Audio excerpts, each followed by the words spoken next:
everything's as set up as it's gonna be.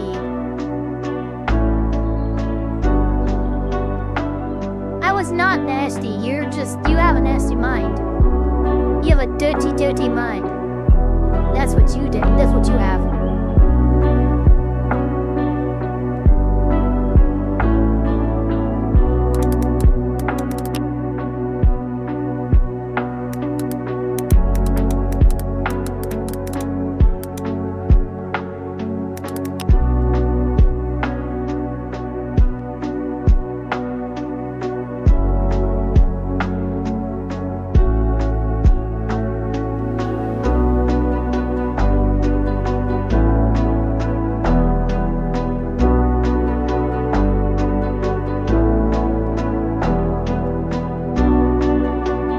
Like, I feel like she's my younger sister. She's I'm like, what did you do? I'm in an anime! What did you do? Whenever. Yeah, I'm probably gonna end early here because I'm also feeling a little bit sick at the moment. For those who have been a little sick. Oh no, she's like talking about how she's sick. She's talking about how sick she is. Keep your mouth open. I'm almost done. Whenever, call you Wuggy. God, man. Wait, I still locked her? Oh no! Wait, she's gonna ban me! Just ban me, just do it, just ban me, don't even talk! Just ban me! Just ban me, just ban me, just ban me, just stop letting me suffer! She ended stream! Very few things in history are black and white. A lot of it is gray, and that includes the Civil War. It was actually fighting for states' rights. States' rights to do what? Excuse me, sir? States' rights to do what? What did you want to use those rights for? You usually don't mention that part. I want to hear it. I wonder what you want to do with them.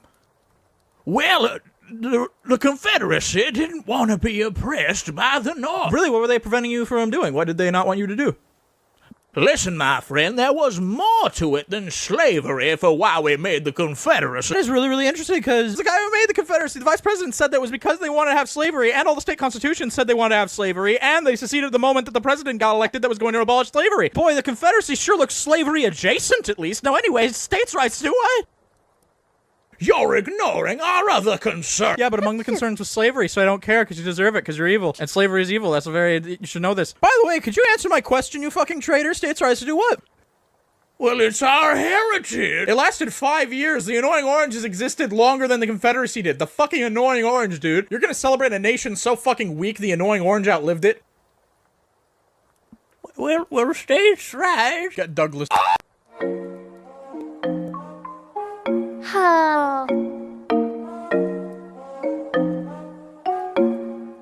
Jimmy on a beat, boy.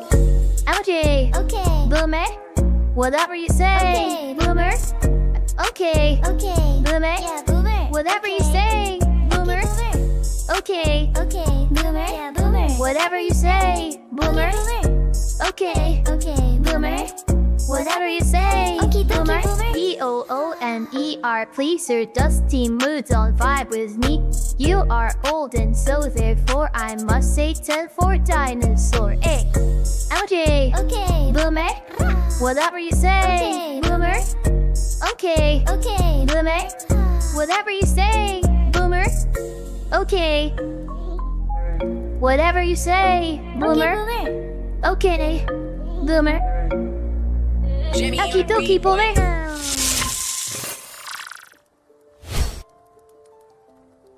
Hello, everybody. How are we doing this fine, fabulous, fantastic Tuesday? I hope we're all doing well. Give me one quick second.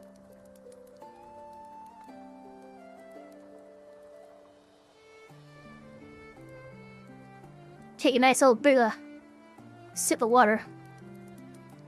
Alright, so let us say hi to all the people who have been chatting up our stream while we were waiting.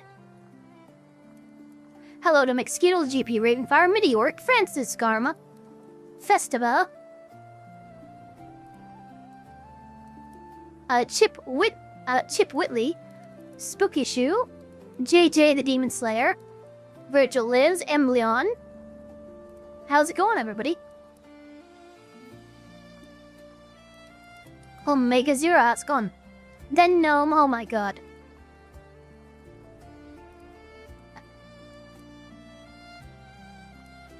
Target locked. Payload delivered. Think fast, Chuckle Nuts.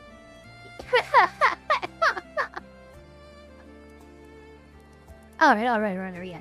So we have a number of things to be reacting to today. Take a look. You're not taking a look at anything. Well, I'm going to do this. There we go. Okay. So we have 1, 2, 3, 4, 5, 6, 7. Hey, holy shit, we have 8 videos to react to. That's crazy. Hello, Elf Tired. How about you? I am not tired. I'm good. I drank too much laying down. Ooh. That doesn't sound good. Chip Whitley could be a Nigel and Marmalade character. I mean, absolutely yes. So, chat, we have a number of things to be reacting today.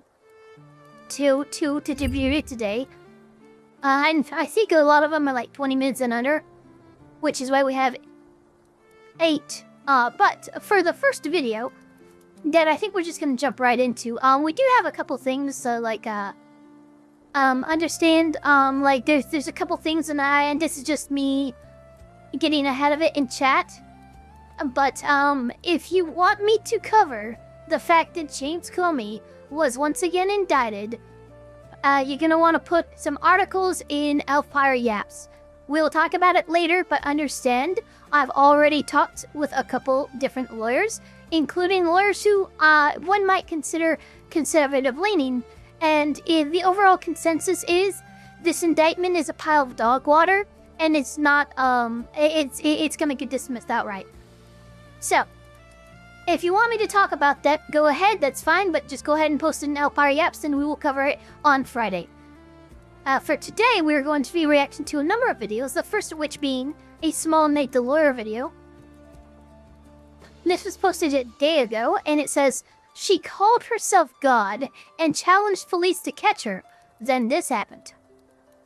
I'm not sure why we got people trying to challenge people and claiming that they're God, but, you know, probably Florida. We're gonna find out. That's what we're gonna do.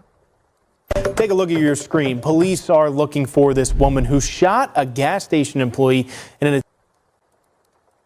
I'm sorry, what? What the fuck? attempted armed robbery. That employee... Is this happening? What am I looking at? What am I actually looking at? is in shock, trauma, in serious condition. A few moments later. O'Donnell is believed to have posted videos online. She's seen sitting in a car in the video and says she knows police are looking for her. Yes, I am armed and dangerous. What are you gonna do? They're gonna try to convince you that I'm just crazy or that I'm lying and I'm not God. But if I'm not God, then and I'm just crazy, you should have no problem apprehending your suspect. A few moments later. Learning more about the suspect caught in the security video shooting a gas station employee in Colombia. Shantae Lachey O'Donnell remains in custody in New York State. But she is expected to face attempted murder and other charges here in Maryland. So let's talk about this woman who confessed to her crimes on Instagram. That's fucking crazy. Okay. What in the hell? Okay, so this is 46-year-old Shantae Lachey O'Donnell. She's from Virginia, and currently she's in custody for trying to kill some people. Let me back up and start from the beginning. Friday night at approximately 8 o'clock, O'Donnell enters this convenience store, and she demands the clerk open up the register. Okay, so, Frances Karma, how do you know that she knows what she's doing is wrong? She has delusions of grandeur so great, she thinks she's God and has in fact challenged the police to capture her, and the fact that they haven't been able to capture her is a testament to the fact that she is God. I'm sorry, but I'm gonna make an argument that this person doesn't know fucking shit from a sandwich and is incompetent to stand trial threw her away, lock away the key, put her in a fucking mental institution, and then when she's determined to be better, then you fucking put her on trial. Sister, give her cash, and then unexpectedly she starts firing shots. Take a look at your screen. Police are looking for this woman who shot a gas station employee in an attempted armed robbery. That employee is in shock. She said she knows the cops are coming after her, but they can't capture her. Because if they could capture her, she'd already be captured. If she wasn't God, it would be so easy to apprehend me. I'm sorry, but those are the words of somebody who doesn't seem to fully understand the gravity of the situation. Trauma in serious condition. Police released this surveillance video today. The attack happened on Friday night. So all that's happened is because she just needed a Snickers. At a shell on Cradle Rock Way near Lake Elkhorn Park. There's a $2,500 reward for information. She just decided what AT. Usually you don't just fire off. If you're holding up a store of any kind, you get the money, and then you go. You don't actually use the gun. If you know anything, call 410-313-STOP. Wow, what the fuck? So what you see on this video is almost the entirety of the incident. We don't even think that he had time, so we don't believe he did. She started shooting and then left without anything. This is an attempted robbery. What? She didn't even take anything. But what we see is basically her shooting and leaving. So this is incredibly brazen. We don't see incidents like this very often. Now, as you can see, police.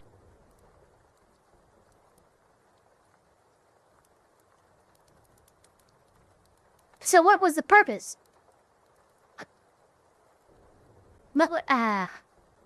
That's not, Didn't know who this woman was and why she just randomly goes to this gas station and starts firing at the clerk. But lucky for the police, she goes on Instagram and gives a pretty detailed explanation on why she did what she did. Then all of a sudden I'm like, it's time. So I get up and I get the courage up. I walk into one store, I can't do it. So I'm like, because I'm about to rob somebody, because I'm about to go burn something tonight. Long story short. What does that mean? You're gonna rob somebody because you're fixing to burn someone tonight. What does that mean? Offense is karma.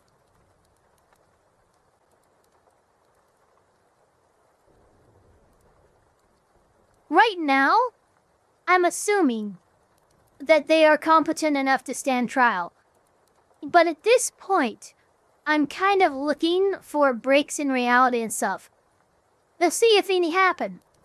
Again, I think even if she was medically evaluated by, like, a court psychologist, they'd be like, nah, she's good. Fucking put her on the stand, right?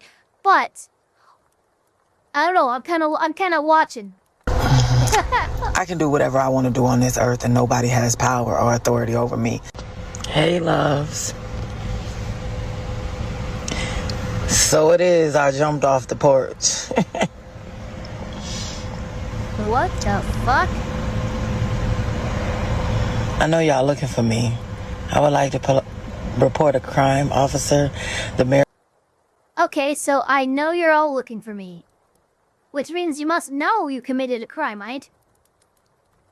Maryland police, you're looking for me. It's me.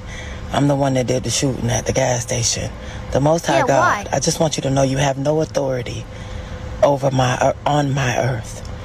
Put your badges down.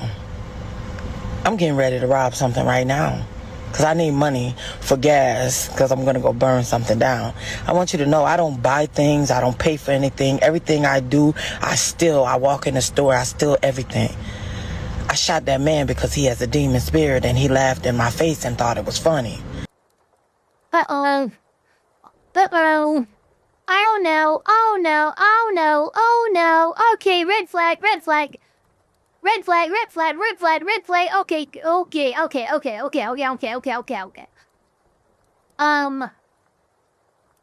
had a demon spirit? What the fuck? Oh shit. Okay, so I am now of the mind that we need to get a evaluation. She could be faking. She could be pretending to be off her rocker. But she has now said more than one thing that is, like, I would consider a red flag. And I'd be like, hey, Jones, can we get like a mental evaluation real quick? Can we reopen? I thought the asylums were reopening. I thought like Donald Trump signed some kind of executive order or something like that. Not that that's going to do anything, because as my channel members know, an executive order cannot replace or just become a law. It's how you direct federal agencies. So we know that like executive orders are really just to fend for its performative mostly, but she's not likely faking. Yeah, no, here's the thing. I'm not saying this like it's just a rule of thumb, like, oh yeah, listen, like this is a guaranteed fucking sync. But if people start talking about demons and seeing evil in the eyes of my enemy and shit like that, like if you're getting that kind of rhetoric over a crime that was committed where nothing was really taken, right? She didn't come in here to shoot anybody. She didn't take anything. She walked in, she shot somebody, and then she left.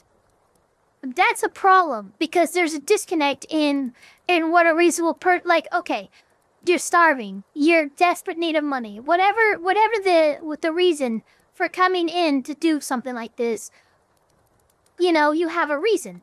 Maybe even she knew this person beforehand. Maybe she knows him from high school and fucking decided to get revenge. Even that much would make sense. This makes no fucking sense. This makes no fucking sense at all. I bet he ain't laughing now. Guess what I just did? I got $40. Thanks, Starbucks. And I'm gonna take this and I'm going to use it for something. Okay, she is, I don't know, there might be some kind of psychosis here. Yes, I am armed and dangerous. What are you gonna do? They're gonna try to convince you that I'm just crazy or that I'm lying and I'm not God. But if I'm not God, then and I'm just crazy, you should have no problem apprehending your suspect. Here's a quick message from our sponsor, Rumble Wallet. You already know why people are moving to crypto, because here's the problem. Most wallets still plug into the same system we're trying to escape in the first place. That's why Rumble built Rumble Wallet. It's a self-custodial wallet that lives inside an ecosystem that actually defends free speech. Cryptocurrency values can fluctuate and may result in loss. This is not financial advice. Review all terms at wallet.rumble.com before use. So as you see here, you got a full confession. So police look to lock this woman up. But now, they just had to find her. Yes, Nikki and Rick. And in that video, Shantae Lachey O'Donnell is even admitting to the shooting. Now, ever since this happened last Friday, it has been a big talker in this area of Columbia. In New York, it appears that license plate reader technology is what got police on her tail. Before Shantae Lachey O'Donnell was arrested, she posted a video online. And in that video, she brings the shooting Howard County Police say she's responsible for. This is the first video of O'Donnell to make the rounds online. Howard County Police say O'Donnell fired at a 65-year-old man at the Shell gas station off Cradle Rock Way in Columbia's Owen Brown neighborhood. He was taken to shock trauma and, according to police, is still in serious condition. O'Donnell wouldn't be arrested until 4 days later, nearly 300 miles away. According to Binghamton Police in New York, officers found her in a parking lot in a city near the New York-Pennsylvania border after her license plate tied her to an investigation in her home state of Virginia. Those officers recognized her from the security camera footage. What was she doing so far? What was she doing so much farther north than where she's from? Was she just okay? That's not good either, by the way. This kind of, I don't know. This is kind of playing out like somebody had some kind of psychotic break or something. Helping identify her to Howard County Police. Binghamton Police charged her for having 2 guns. Okay, so what charges is she looking at? Well, in New York, she's looking at obviously felony weapon possession charges, right? She's probably got 2 unlicensed guns loaded. What do you think the chances are that she was trying to play up being crazy to get a too crazy to stand trial kind of deal? Here's the issue. Here's an issue with that, right? like, a lot of people don't seem to understand what an insanity plea actually entails. Say you are somebody who is dealing with criminal allegations like this. They have an airtight defense against you, but in the arraignment and in the preliminary hearings, you're just acting kind of off. You know, you're talking about demons in people's eyes and how, like, if you weren't God and, like, all these weird things. It's not just one of the things you say, it's several of the things you say stitched together. And you go, okay, you know what? This has created a preponderance of, I would like to, Judge, could I file a motion for a psychological evaluation here? And then the court will appoint an expert to evaluate them. And then the expert will give their opinion to the judge. And then the judge will make the determination if that individual is fit for trial or not. Now, let us say that they have been deemed unfit for trial.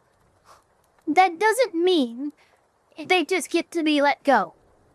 That's not what that means at all. What it means is that they are made a ward of the state. They are taken to a state facility, not necessarily a mental facility, but it's a state facility. They're made a ward of the state, and then they are just held there. You know, treated to the best of, that facility's ability. And if for some reason, 2, 3, 5, 10, 15 years later, that same facility determines that you are no longer fucking cuckoo for Cocoa Puffs, you know what happens then? The prosecutor brings the charges because you are now fit to stand trial. You are now fit enough mentally to understand the weight of your actions, even if in the moment you didn't. And perhaps the defense will make that defense and be like, look, my client was not in their right mind when this happened. It took them 15 minutes of recovery in a state facility before they were able to regain their autonomy, their actual sanity. Maybe that's a defense, but they still have to face the trial. They still have to face the charges.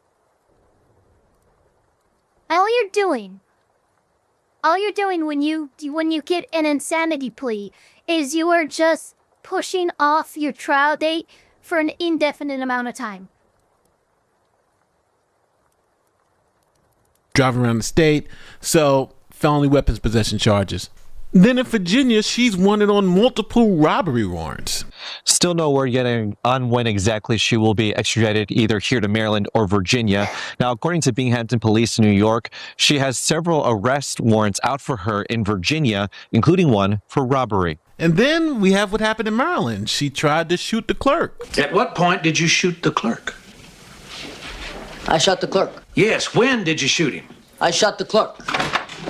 Hey, Dean, we need you out here. I'm in the middle of a damn confession here. I shot that man because he has a demon spirit and he laughed in my face and thought it was funny. That's attempted murder. Then you also can tack on attempted armed robbery on that too. A couple of unlicensed weapons charges. She's probably looking at a life sentence in Maryland alone. Now, look, attempted armed robbery. I'm not sure you could get that one. Because she didn't take anything. She didn't ask for anything. You know, there's some standards for attempted robbery, and here's the thing. She needs to attempt a robbery for there to be in it till she walked in and shot somebody and then walked out. This is attempted murder. This is definitely shit like that, but it's not, I'm sorry, I can't get attempted robbery here. Because they didn't try to take anything. They didn't ask for anything. They walked in, said a bunch of shit we don't know, and then shot and then walked out. Giving the man no chance to respond to, getting money out of the cashier or giving him food or whatever the fuck they might have wanted. That there didn't seem to be, they just wanted to cause violence. So I don't know that you can get necessarily attempted robbery here. She claims she went in to rob the place. Right, but she's also...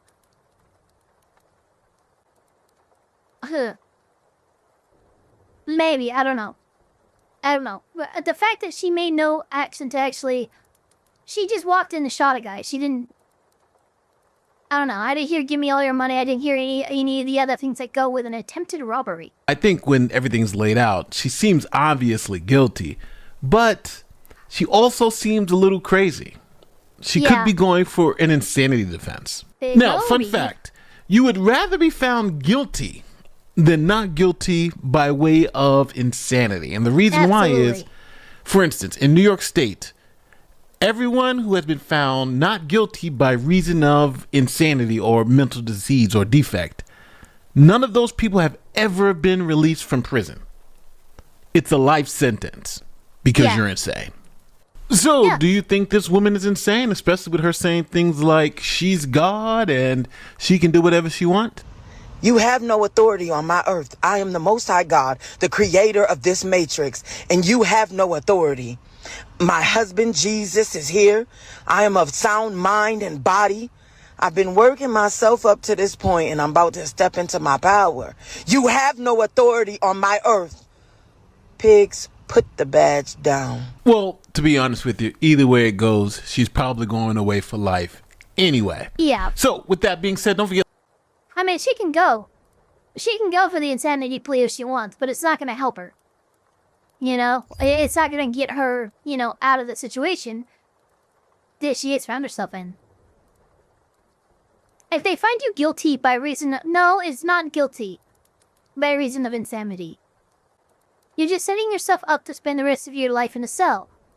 Albeit a padded one. Well, like he just said in New York, they don't bother. They don't bother with a mental institution in New York. They just throw you in prison. They literally just throw you in prison. And then they throw away the key because fuck it. So, if you're in New York, never fucking try for not guilty for reason of insanity. Because they will throw you away and they will lose the key. You will never get out of prison and yeah, that's I mean, come on. So far, I'm leaning towards her being extremely narcissistic or lying. At the very least, what she knew she was doing was wrong. We'll have to see. The all-seeing title card, Invincible. Billy Donuts, welcome to the chat. I love Invincible, Hank Hill Propane. One of my favorite series of all time. Okay, so guys, we have we're gonna move right along to the next video. This video is actually, you know, it has to do with a recent video game release that has, for some reason, managed to trigger the paternal instincts in a large portion of people who play it and see the videos, but it also has brought out the demons in a lot of other people as well. So, this video comes to us from the Dadvocate, and it is entitled Pragmata. Excuse me, hold on.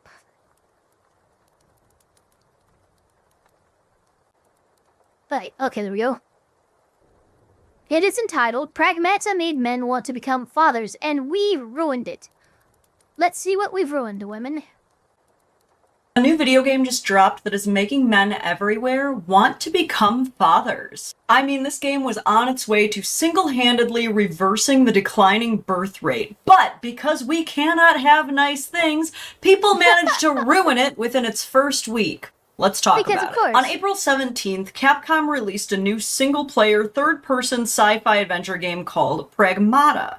The game takes place in a dystopian moon base where you play as an astronaut named Hugh. There's fast-paced shooting, real-time hacking, narrative-driven exploration and story. But one thing that makes this typical action-adventure shooter a little bit more unique is that you are tasked with protecting a mysterious android girl named Diana. And she is so cute, and everyone loves her.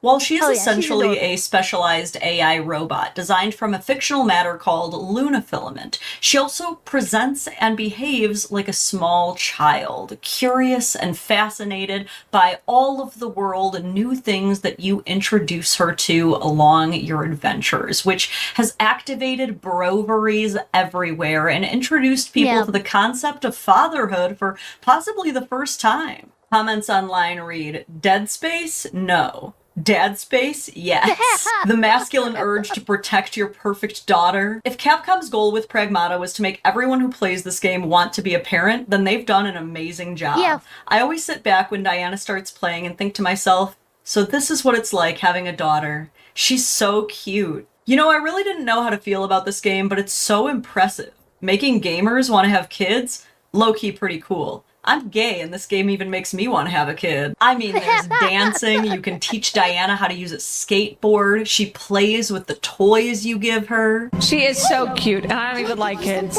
but I like her. Cute. Thanks for talking to me all the time. Did she give me a gift? Oh no, don't. Oh God! Is this supposed to be when we first boarded the train? Oh God, it's horrible. I drew it. It hits you right in the feels. It's for you. Right in the feels.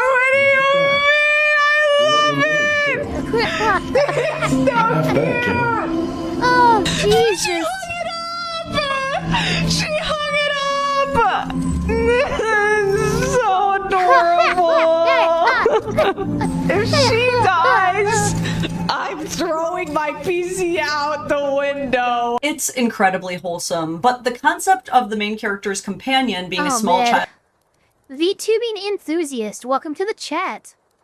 Yeah, Andrew is a friend of the channel.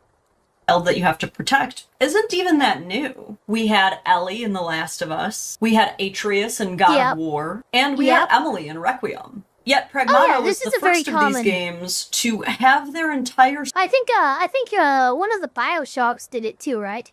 Subreddit completely banned because assholes had to make it fucking weird. If you already know what Rule 4 is, you already know how bad this is going to get. But if you don't know what it is, Rule 4 directly prohibits the publication of sexual, violent, or suggestive content involving minors. This article on the situation reads, due to an influx of perverts, Reddit moderators had to close the forum dedicated to Pragmata. Not entirely sane people were posting lewd art with the android girl Diana. One of the moderators even left, citing an overwhelming stream of perverse content.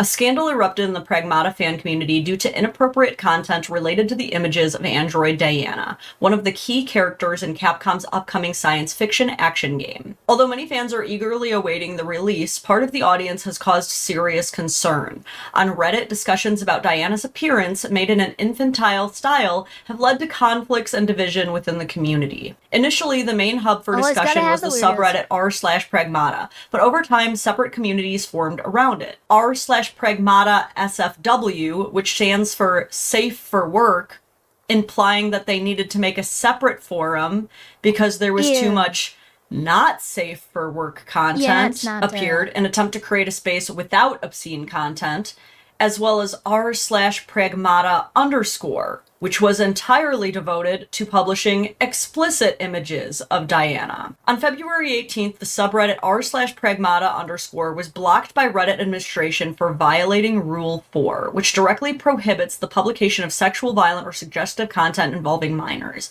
Given that Diana looks like a child, the focus on such content was the reason for the block. Even earlier, moderator Joe Zocht Games from r/Pragmata SFW publicly stated that his proposals to tighten the rules on the main subreddit were ignored. He also criticized r/Pragmata for inviting moderators whose profiles contained explicit content.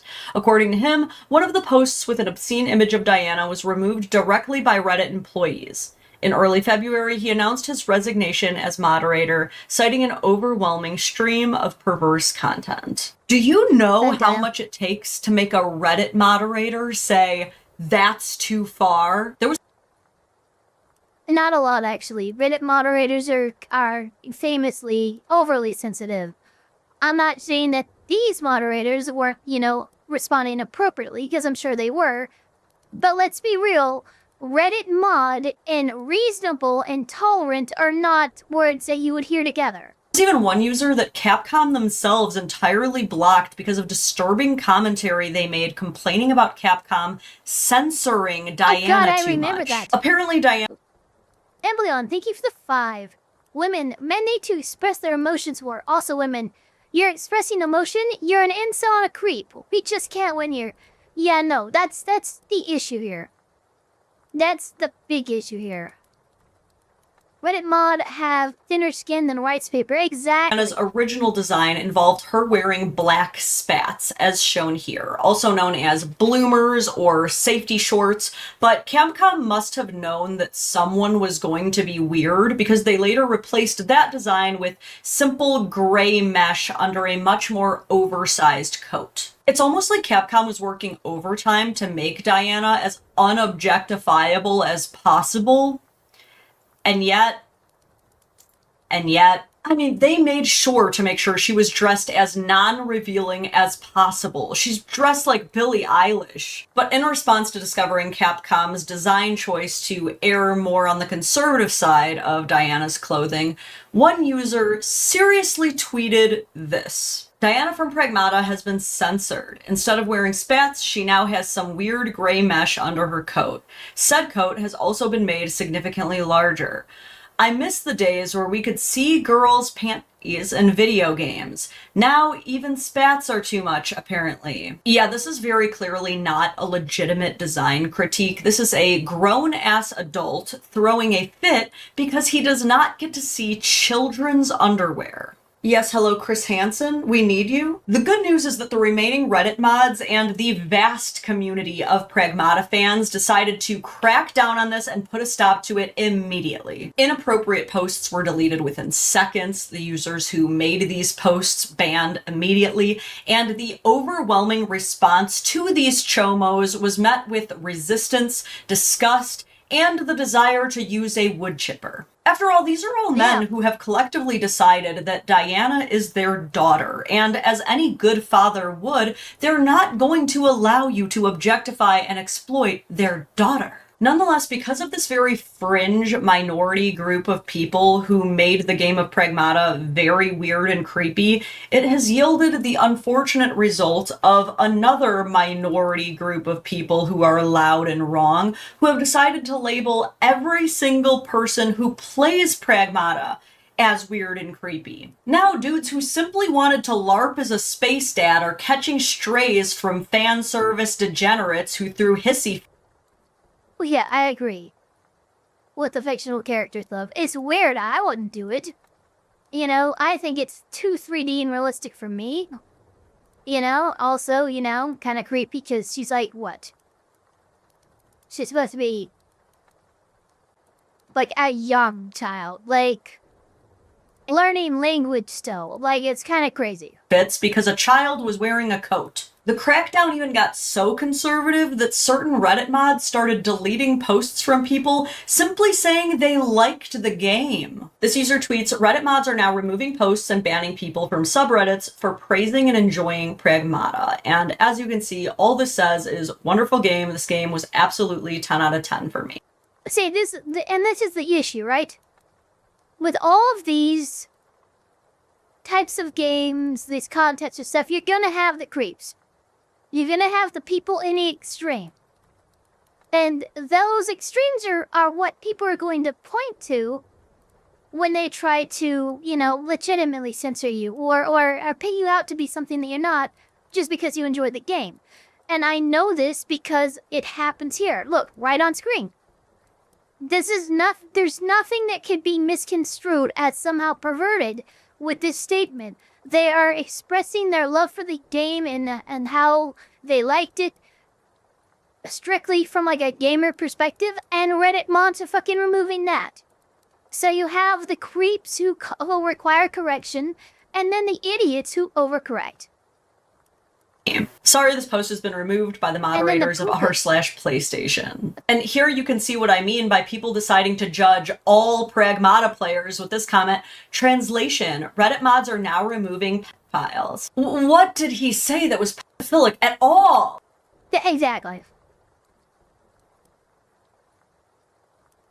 Hey, this game is cool. Why don't you have a seat? Once again, they just do not want us to have nice things. Here's what one woman had to say about how men who play this game are creepy. Lots of strange reactions to this game. Let's clear some things up. Childless men do not have paternal instincts the way that childless women have maternal instincts. That's objectively false. That's actually objectively false. Don't get it twisted, though. She's small and cute enough to trigger protective instinct in me, like Somali in the Forest Spirit or Sweetness and Lightning. Yeah, no, I get you. What the fuck is this bitch saying, though? The Mary Morgan. Childless men do not have paternal instincts the way that childless women have maternal instincts? That's fucking crazy. That is actually crazy. We observe this even in the way little girls play versus little boys. Men first experience paternal instincts once they have their own children, and typically those paternal instincts are only ever felt for their own children, and no one else's. Men are not nurturers. Men don't gush over cute kids in public. Men don't have baby fever. If a man wants to possess a child for any reason other than it being a product of his own lineage, he is likely a predator. And you'd be taking the feminist, radical gender abolitionist position to protest any of the above points. This should explain why a dad simulator game marketed to mostly childless men gives people the creeps. Don't worry though, let's scroll down a little bit. Readers added context they thought people might want to know. Men experience baby fever and paternal instincts before fatherhood with hormonal changes, like oxytocin release, supporting nurturing and protective behaviors toward non-biological children as seen in alloparenting and adoption. Good job, community notes. Good job. Oh, brother, that lady stinks. But even if you do manage to convince these haters that you're not some pedo bear, you're just a person trying to play an S-tier game where you get to tap into your paternal instincts while shooting evil robots and trying to get home, your next task is going to be trying to argue with overly sensitive liberals who genuinely believe that the game is a tradcon psyop. Yes, there are really people criticizing the game because they believe that it is trying to groom the youth into restoring traditional family values. Oh, the horror. What about going to the moon to develop a paternal, connection to an AI robot child to get them back to Earth where no wife is involved at all? How the fuck is this a psyop for traditional family values? What? That doesn't I mean, yeah, okay. Obviously, Isaac, even if it was, is that a bad thing? I wouldn't say it is, but it's not. That's kind of my thing. I'm not even getting past the fact that I can't see how the fuck this is a psyop for traditional family values in any capacity. Satoru, yes, sorry, it's too soon for violence. We can't be violent. I cannot tell you how fucking wild it is that inside of this game's controversies are two wolves. The wolf that has a mental breakdown when a child is wearing too much clothing, and the wolf that is worried that too many people are going to want to become loving fathers. What? Only one of these things is an actual problem. For example, when it comes to absolutely shit takes that well-known influencers are having about the game, Didn't Hassan have a freak out about Pragmata? Here's what Hassan Piker... I swear to God, I have not pre-watched this. I have not pre-watched... Oh my fucking God. The timing of that is absolutely ridiculous. ...had to say about... What? I swear. I swear. I can only swear. Gamers tapping into their paternal instincts. In any case, what is this? Capcom's Pragmata. Wait, did it come out already? Pragmata, it's making thousands of people suddenly want to start a family. You play as Hugh, a soldier, stranded on a ruined lunar research station. His job is protecting the childlike android Diana while fighting rogue AI. It's out already? Is it good? So Isn't this like first time hearing about it? Death Stranding? In one emotional moment, she gives him a crayon drawing of the two of them together as a little family. Even streamers who say at the start they didn't want kids end up breaking down happy in tears. So what's really interesting about this is all of these unfuckable losers in the gaming sphere. Jesus Christ! Hassan! You can't be serious. You act... You can't be serious. You just learned about the game. you've learned about the situation, and the first thing you say, well, you know, guys, the thing about these ugly losers who can't fuck anybody, like, what? Dude, like, I've never seen someone alienate a potential avenue. Like, how many Pragmata players might have been your fan, Hassan Piker, and you just fucking shat on all of them over nothing? That was crazy. Always talk about like starting families and stuff. And I don't understand like why this has become a thing that they care about. Like, if you're a gamer, you should care about things that you actually experience. You should care about things that you actually enjoy, right? If you're a fucking What are you talking about? Oh my god, he's such a word salad fucker. gamer who has never been around a woman and will never have sex with a woman, why do you care? Like, why do you care about having children or like riding for having children? Like, if they changed God damn hot Cheetos, if they changed the recipe of hot Cheetos, if they changed the recipe of like, I don't know, Dr. Pepper or something, and you fucking freaked out about that, that makes sense, right? Like, that's precisely what your life is about. But as far as like LARPing about starting families and whatnot, this is something that I never understand. It just doesn't make any sense to me.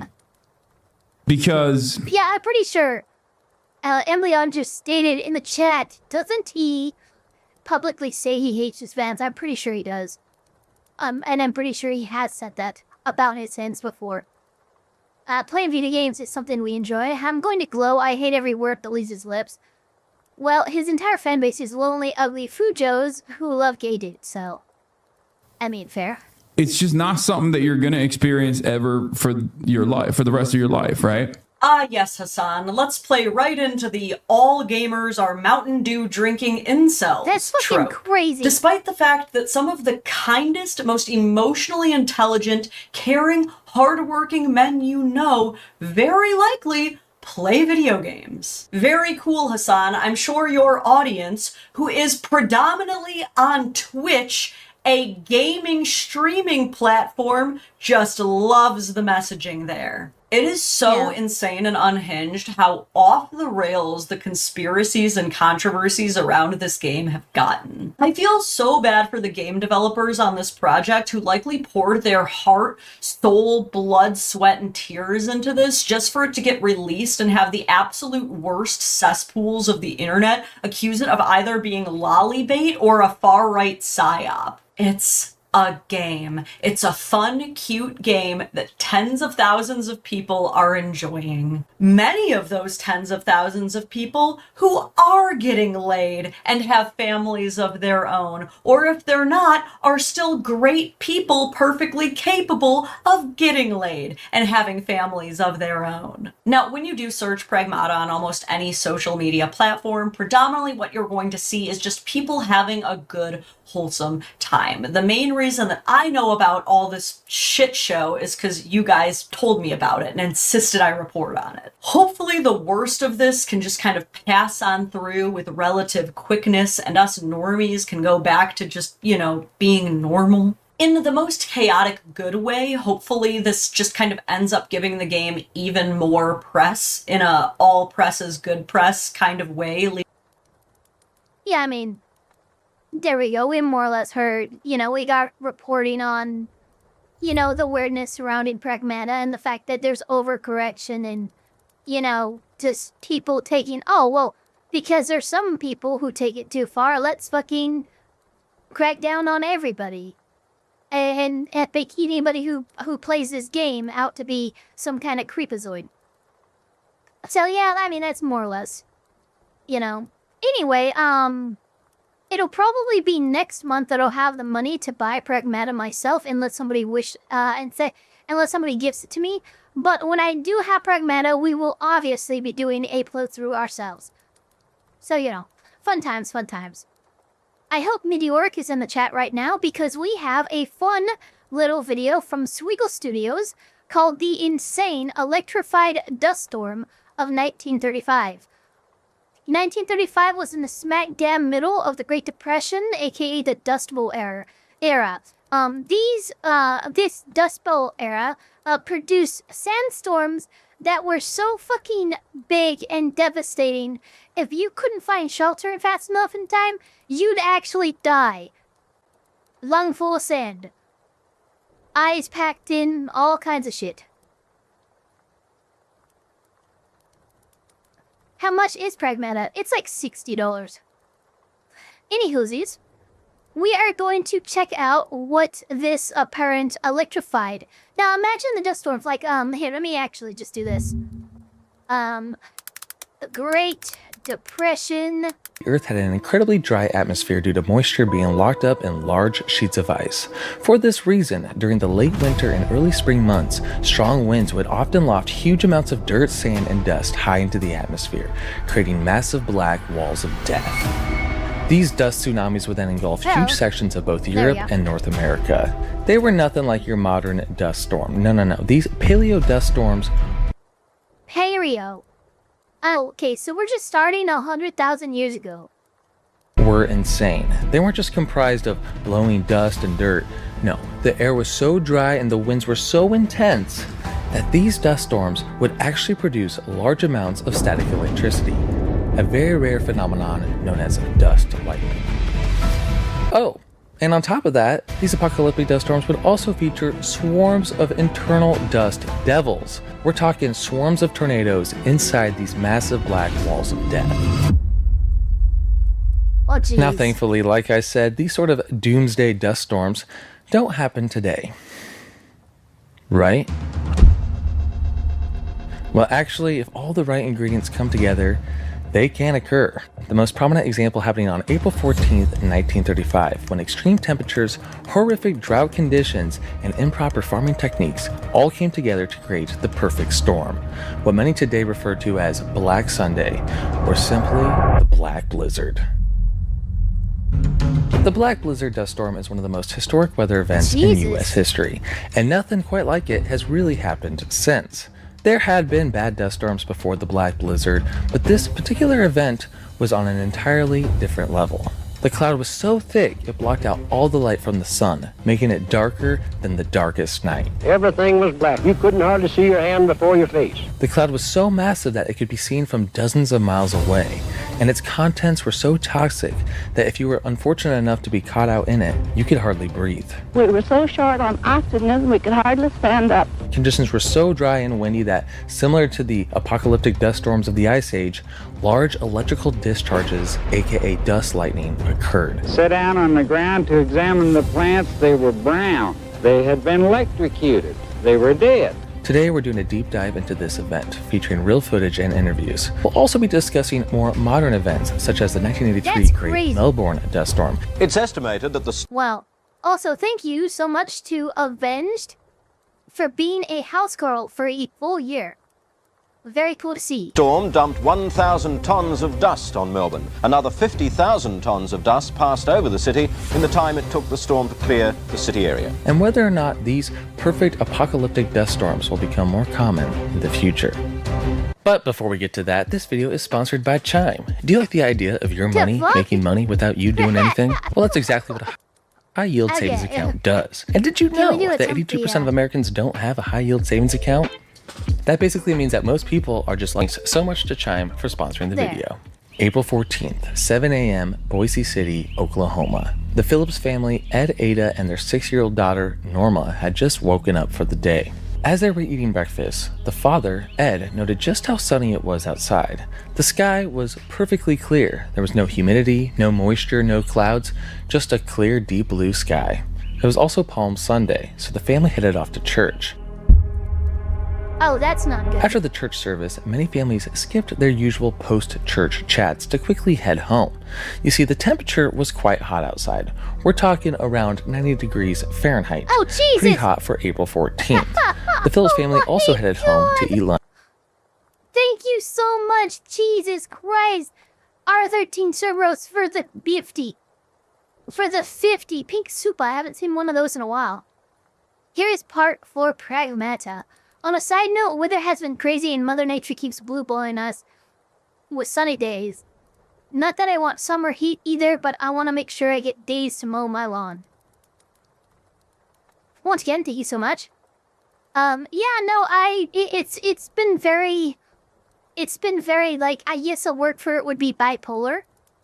Here, we have had, in just 1 week, days where it's in the 40s, and days where it's in the 80s.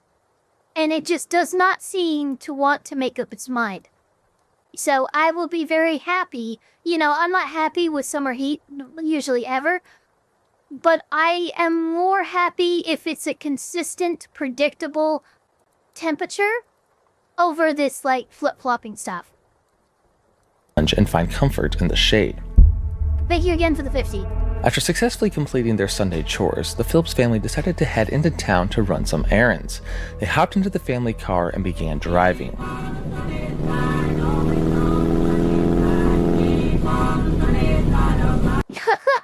I'm sorry. Sweegle Studios, absolutely, guys. You need to make sure. Why am I not subscribed? I'm subscribed to him. Okay. YouTube, I really don't likely use that. Okay, subscribe. Fuck the like.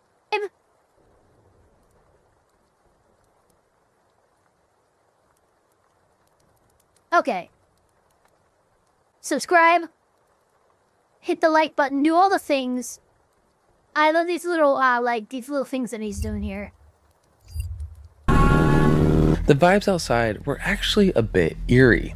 The weather was still very hot and the sky was extremely sunny, but there was no wind, and everything in general was very calm.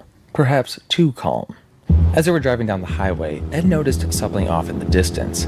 A small black line was faintly visible on the northern horizon. Even though it was far away, Ed recognized the line immediately. It was an approaching dust storm. At first, he wasn't too worried. The Phillips family had become used to dust storms. They were somewhat common over the U.S. high plains throughout the 1930s. This was during a time known as the Dust Bowl. Extreme drought conditions mixed with soil erosion from bad farming techniques often caused an occasional dust storm to roll through. Usually these dust storms would momentarily block out the sun and cause a little throat irritation, but overall they were rarely a major problem. But this dust storm would be different. The Phillips family pulled into a parking spot at the local general store. Ed got out and noticed that the large dust cloud was getting closer and closer. There were also flocks of birds flying away in the opposite direction. What do they know that we don't? While they had seen many dust storms before, this particular storm seemed larger and more menacing than anything they had ever seen. The Phillips family then went into the store and began shopping for their weekly provisions. As they left the store, Ed checked on the progression of the approaching dust storm. Right away, he knew it could be a problem. The storm now looked like a massive tsunami of dirt, and it was rapidly approaching them. Their 6-year-old daughter, Norma, was understandably freaking out. The Phillips family quickly got into their car to try and outrun this rolling cloud of death. Thank you for being a... Thank you for being a, thing for 2 months, Professor Keen.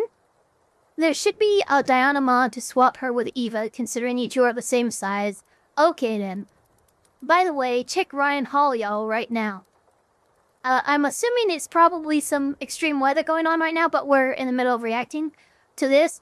I would assume anybody who's in the Midwest, usually, what's it called? What's it called? The Delta... Oh my god, Tornado Alley and Delta Alley, I think it's called, or something, whatever. If you live in those areas and it's fucking stormy and shit, maybe check out Ryan Hall, y'all, or Max Velocity. They usually go live when there's covering emergency tornado situations. Heading down the highway, the storm was getting closer and closer until it was just about to swallow up their car. Ed panicked and tried to find a solution, a shelter of sorts. Just then, on the side of the road, he noticed an old abandoned adobe hut. He drove into the ditch, grabbed Ada and Norma's hands, and started trekking towards the hut. But it was too late. The dust storm had completely swallowed up the family. Ed could hardly see. Extreme 60+ mile-per-hour winds were causing sand to blow all around into their mouths, pelting their skin. Breathing was nearly impossible. The hot temps were no more. In only a matter of minutes, the temperature had dropped 40 degrees. 40 degrees? The temperature dropped 40 degrees. Holy shit. What the fuck? The car's headlights vanished into the pitch black, but just ahead, he could still barely make out the shelter. He grabbed his family and they made their way to the door. Finally, he opened it and the family practically collapsed into the shelter. Once they closed the door though, they were surprised to find 10 other people were already seeking shelter in this same adobe hut. Yeah, I imagine. So, the 12 occupants ended up sheltering in the small hut for 4 dark hours. Winds were howling and occasional lightning strikes would flash through the cracks, followed by thunder. Some were fearing that they would get stuck if enough sand built up to block the door. But thankfully, around 9:30 p.m., the winds died down and the ordeal was over. These people had just survived the terrifying Black Blizzard, the worst dust storm in U.S. history. And by the way, this dust storm didn't just impact Boise City, Oklahoma. No, it took out a huge section of the entire U.S. plains. Much of the central U.S. was completely blanketed by this storm, from Nebraska all the way down to Texas. Songs were literally written about this event. That's how impactful it was. But how did this monster dust storm of the century form? Well, to find out what happened, we need to rewind to the day before, Saturday, April 13th. On this day, there was a high-pressure region over the upper plains, South Dakota, North Dakota, and Wyoming. With this high pressure came high temperatures. And again, remember, this was during a time of historic drought. This area had been in a drought for 4 years. And this is very important, let me say this real quick, this entire region used to be prairie for thousands of years. Okay, think about that. So prairie grasses would grip onto the top of the soil and hold everything into place, preventing erosion. But in the 1920s and the 1930s, homesteaders and farmers came into the region and destroyed the prairies to plant various crops. And in 1913, my brother and I bought this ranch. And for several years, we had a very fine condition. But the farmers came here in the 20s, long about, I'd say about 27 or 28, and they began to buy this land and break it up and plant it into crop and corn. The soil that had been held together by various prairie grasses for 1,000 years was now loose. So you have very dry conditions and a lot of loose soil. These together became 2 important ingredients for a dust disaster. The only ingredient that was missing was wind. Well, that was about to change. By Sunday, the warm air had spread all the way down to Texas, but there was trouble on the horizon. A strong cold front was quickly moving into the region from the north. This strong cold front brought with it strong winds, and these winds began to pick up loose soil in southern South Dakota around 7 a.m. in the morning. The front then continued to head south into Nebraska. During the beginnings of this front, it was mostly just loose dirt in the air, nothing major, but by 10 a.m., several more organized clusters of dirt began to develop over central western Nebraska. As the front moved over various towns, people reported hazy skies. Nothing too extreme, but there was definitely a lot of dust in the atmosphere. And as the storm moved south, it became more and more organized. By 2 p.m., the various dust fronts began to combine into one massive dust squall. This line of dust and sand was about 50 to 100 miles wide and 1,000 feet tall. But as it rolled south, it picked up more and more dust and it grew larger and larger. By the time it reached Dodge City, Kansas around 3 p.m., there was so much dirt and dust in the air that the street lights needed to be activated. Here's an actual photo from Dodge City during the event. This is at 3 in the afternoon. That's terrifying. By 4 p.m., it became even more organized, and this is when it formed that dreadful black wall. This black wall was massive. It was 200 miles wide, 10,000 feet tall, and 50 miles deep. At this point, any town caught in the path was in trouble. The first major city to get hit was Liberal, Kansas at 4 p.m. Residents of Liberal, Kansas ran inside as the black wall of death approached. Once the cloud overcame the town, visibility collapsed, causing instant blindness to those who were still caught outside. People became lost in the streets and couldn't find their own homes. Some had to crawl along fences or buildings just to navigate. They could also hardly breathe. We stopped by the side of the road and waited until we could see the edge of the road, which was I don't know how long. It seemed like a lifetime. We drove on home, And we found out when we got out, we were so short on oxygen we could hardly stand up. In an article posted by the Liberal newspaper, the event was described like this. A great black bank rolled and in a twinkle, it struck Liberal, plunging everything into inky blackness. It was impossible to see one's hand before the face at a distance of 2 inches, and it was several moments before any trace of daylight. It was literally darker than the darkest night. I mean, that's terrifying. You can't see anything. There's just howling sound all around. Everything was black. You couldn't hardly see your hand before your face. It was just a solid black. You lighted the lights in the house and you couldn't hardly find your way about the house. By 4:30, the black blizzard was reaching peak intensity as it dipped into Oklahoma and Texas. Some of the hardest hit communities were Woodward, Arnett, and of course, Boise City, where the Phillips family was located. The conditions were so dry, the wind was so strong, and the cloud was so dense that various debris particles were smashing into each other, creating friction and static electricity. These would then build up a large electric charge, and little arcs of lightning started to occur. Just like in prehistoric times, people were encountering dust lightning. One such individual was Mr. Williamson of Guyman, Oklahoma. Mr. Williamson was actually on horseback as the cloud rolled in. As the dirt blew all around, he heard buzzing in his ears, and little flashes of lightning began to arc between his horse's ears. This account is found in an article by the Panhandle Herald stating this. It was under these conditions that the sudden dust storm came up, and with the boiling dust that mounted in variegated colors, hundreds of yards in the air, tinged with the lights of the prairie fire, swept down their way. Mr. Williamson, who had lost one of his limbs when a boy, had mounted a horse and was heading toward the fire when he met this great dust cloud and was enveloped in darkness. The electrical currents were so strong that it snapped from ear to ear on his bronco.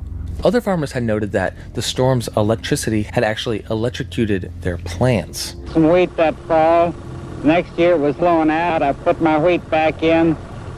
I come out here and went to my field of wheat and sat down on the ground to examine the plants. They were brown.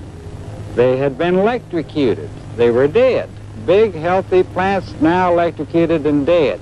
And I cried because I was so disappointed. This was my 3rd year. Other strange phenomena observed during the black blizzard were unusual sky colors. In many of these cities, as the storm had thinned out after it had passed, the atmosphere was filtered in a very unique way. Some described it as magenta. You can sometimes see red skies associated with dust storms today, but since this was occurring in the evening and the sun was already being filtered by the atmosphere in general, it's possible that the scattered light in the atmosphere was very unique, creating an otherworldly experience. The last major city to be hit was Armillo, Texas at 7:20 p.m. It was reported that in Armillo, visibility was 0 for 12 minutes. Finally, the black blizzard was beginning to weaken, and by 9 p.m. the dust storm of the century was over. The remaining dust that had billowed high into the atmosphere slowly settled back to Earth throughout Oklahoma and Texas. The next day, the damage could be seen. Houses, cars, businesses, they were all completely buried in dirt, similar to what an actual blizzard would do. Hence the name Black Blizzard. In the end, it's estimated that about 20 people were killed from the event. All 20 had succumbed to a phenomenon known as dust pneumonia. On April 15th, the AP Lubbock Evening Journal posted an article stating, residents of the southwestern Dust Bowl marked up another black duster today and wondered how long it would be before another one came along. It is believed that this article featured the very first time the word Dust Bowl, or the words Dust Bowl, were used together. This is where the term came from. The Black Sunday dust storm was the single worst dust storm of the entire Dust Bowl, although thankfully it was one of the last. You see, a few weeks later on April 27th, the US government passed the Soil Conservation Act of 1935. This act alleviated farm erosion problems by teaching farmers how to manage their land sustainably and by taking immediate steps to curb the Dust Bowl's impact, most notably through the planting of trees and by restoring native grasses. The storm also caused a lot of people in the Panhandle to leave the area and moved to California, which is, that's probably what I would have done. Dust storms, of course, still occur today, but they are much rarer in the High Plains region.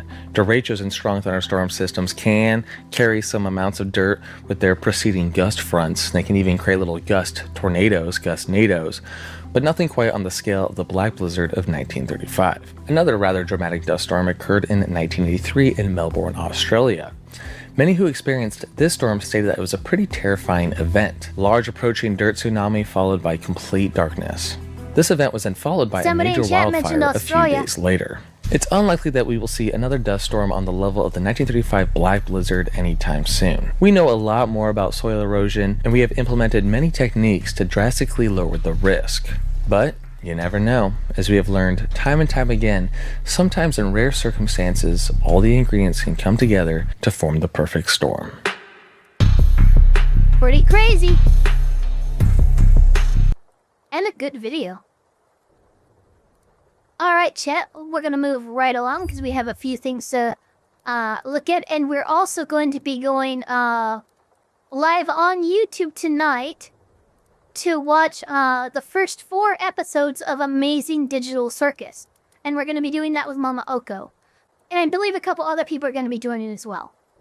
So, this next video was posted by you guys, chat, and it is by Wizards with Guns, posted on April 25th, so 3 days ago. And the title of this is, "This Wizard Thinks He Isn't Getting the Death Penalty." Thank you so much, Avenge, for the 2. I would recommend Eva to watch the back rooms. Oh, I might. On a quiet Saturday, June 14th at 4:23 a.m., the eldritch entity known as Pantalagon emerged from his spectral sarcophagus and rained chaos upon the entire northern continent, including the territories of Skiend. Eyewitnesses claim that the stars were blotted out in an unholy darkness as blood rained from the skies and fire erupted from the deep. The resulting epic of pandemonium and terror was thereafter known as the Great Thaumacism.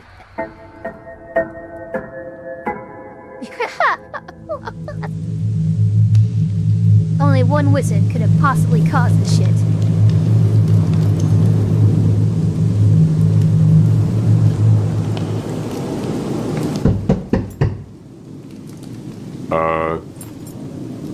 Come in. Sorry about the wait. It's literally hell on earth out there. Can I get you anything? You alright? Maybe, water or maybe a flagon of ale? Is he doing the good cop? No.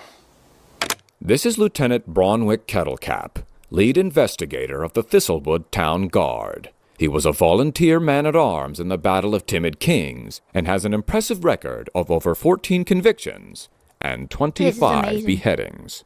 During our examination of this footage, we will be analyzing the interrogation tactics used by the guardsmen, as well as the overall behavior and psychology of the suspect in question. You've been a busy wizard. Possession of an unregistered homunculus, astral projection in a restricted dimension, possession of chaos crystals with intent to distribute. I had no intention of sharing those. Those were for me. Granting sentience to a flammable object. And you pirated a sea shanty. That's quite the rap sheet. Don't forget melting a pig. Melting? I didn't see that here. This is Trismegistus Conethorpe, also known as the Wizard Magius, disgraced member of the Round Council, already on probation with the Shadowstar Alliance and wanted by the Mad King for crimes against insanity. Look at that! Look at his face! He literally just fucking...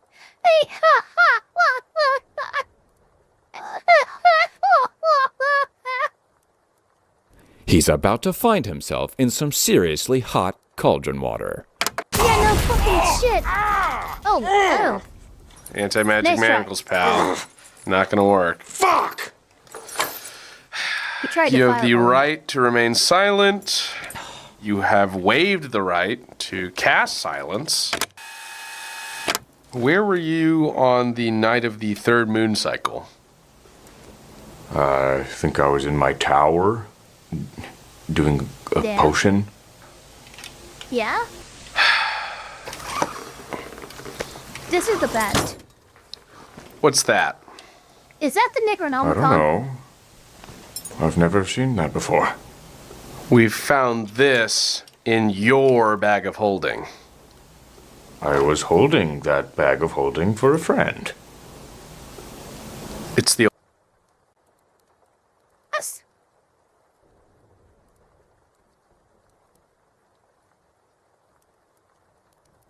Okay, I only paused it because legitimately in the campaigns that I am in, I am holding our party's bag of holding, but it is not my bag of holding. I am literally holding our bag, my friend's bag of holding, because they want me to hold it. So I am literally holding a bag of holding for a friend.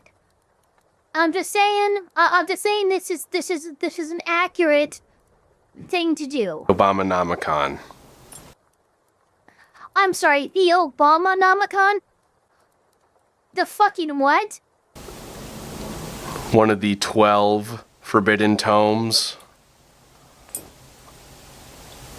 Oh my gosh, thank you so much, Cerberus, for Pragmata and Tax. Also, I didn't believe the magic missile would have caused so much damage. It felt like fate rolled the dice in my favor, per se, but in truth, it spelled my doom. Am I under arrest? Look at the body language here. Notice how the cone of his hat is angled away from the investigator. Already a clear sign of discomfort. This wizard is nervous. What? To Magius, my partner in crime. Happy 423rd, my man. Signed, Oblivicus the Shadowmancer. I mean, I'm 424, so that really could be anybody. Named Magius. Look, possession of something like this alone could land you in prison for a long time. Please, no prison can hold me. No, not prison. Prism. Oh, yeah. That could hold me. Prism is jail for wizards. A lot of dark magic in here. Power word peel. Shrink helmet. Slurt. It's got slurt. I mean, these spells are all super illegal. I wouldn't know. I don't know what those are. What's decapistrate? If I had to guess. And your penis off at the same time. But again, I really wouldn't know because I don't know what that is. What about Glory Portal? Glory Portal. A 5th level conjuration spell that summons a tomato-sized portal to the suction dimension at waist height. The portal lasts about 1.5 to 6 minutes, or until the caster is done using it. Sorry, I'm screenshotting this, and I'm posting it in my D&D group. I'm literally posting this in my D&D group. Or until the caster is done using it. The spell requires concentration. I wouldn't even begin to know what that is, or why anyone would cast that spell. Really? Because you bookmarked it right here. I've never seen that bookmark in my life. The guard is getting nowhere, and will now need to apply pressure using a number of sophisticated psychological techniques from his investigative tool belt. You like that? You like the big pliers on your hand? No! Okay, here's a hot poker. By allowing the pliers to remove the suspect's fingernails and also jamming a hot poker into his head, the investigator has subtly changed the atmosphere of the room, ever so slightly increasing the chances of a confession. Okay, fine, fuck, it's mine! Ah! All right, good. Now we're getting somewhere. Why did you do that? So what is it you do exactly for the Round Council? Paperwork. I'm basically a glorified scribe. Really? Because it says here that you're in charge of a pretty important artifact. A Tharxian warding crystal? I can neither confirm nor deny that. I mean, we have ways of finding out. Okay, like you have the mana to cast Cone of Truth. But you legally have to tell me if you're casting Cone of Truth. That's the law. This is false. A deputized Teravian guardsman is legally allowed to use deception when casting Cone of Truth. However, he would technically also be inside the Cone of Truth and would therefore be unable to... So here's an issue. And I don't know if they're doing this for copyright reasons. I don't know if there's a Cone of Truth, but there is Circle of Truth. Which, Circle of Truth is when cast, it, creates, I think it's a 10 or 15 foot area around you, around the caster. Those no, that's right. 10 to 15 foot area of, where the caster can see. Anyone in that circle must pass a wisdom saving throw equal to the spell save DC of that caster. If they do not fail, they know that that they just had a spell cast on them and they resisted. If they do fail, they are forced to tell the truth. Now, here's the thing. There are ways around Circle of Truth. For instance, you can just choose not to answer. A lie. But if he could, he would totally be allowed, legally speaking. But most guardsmen would just put a hot iron in his pee hole. So, it'd be pretty bad if something happened to your artifact, right? I mean, nothing happened. But even if something did, I think it'd be fine. It would not be fine. There are exactly 8 Tharxian warding crystals, each placed at the top of a tower, guarded by the highest-ranking wizards of the Round Council. These towers are perfectly positioned to form a gargantuan magic circle. When activated, this circle forms an arcane bond strong enough to seal the spectral sarcophagus at its center, entombing the great demon lord, Pentalagon. If even one of the crystals were to be destroyed, or simply removed from its tower, the spell would be broken and Pentalagon would be free to bring about the Thaumacism. Yeah, probably nothing bad. And you're sure nothing accidentally happened to it? Yep. Because a lot can happen in a wizard's tower.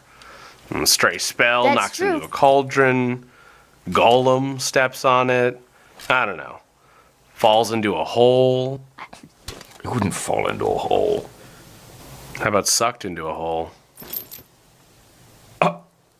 I don't even know why you would ask that, because mine is completely safe. All the way up at the top of my tower.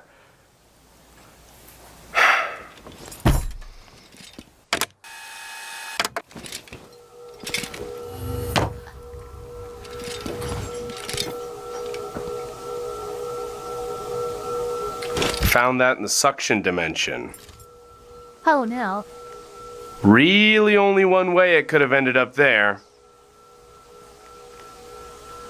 How do you think that happened? I don't know. Could have been like a glory portal. What? Probably a glory portal. Huh. Oh my god! Are you seriously suggesting that I'm some sort of vile pervert who would summon an illegal portal to a realm of infinite suction of unlimited torque? Just so I can what? Just jam my little wizard dingus in there, get my magic rocks off, and in the process, I maybe accidentally made the portal a little too big, made it a little too strong. That's not... Sucked up all my magic shit, including my artifact, because that did not happen.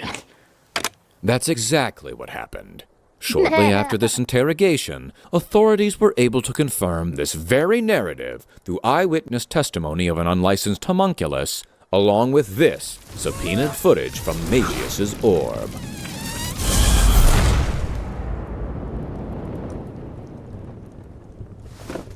Well, that's not good. Unfortunately, at the time, the guardsman was unaware of these developments.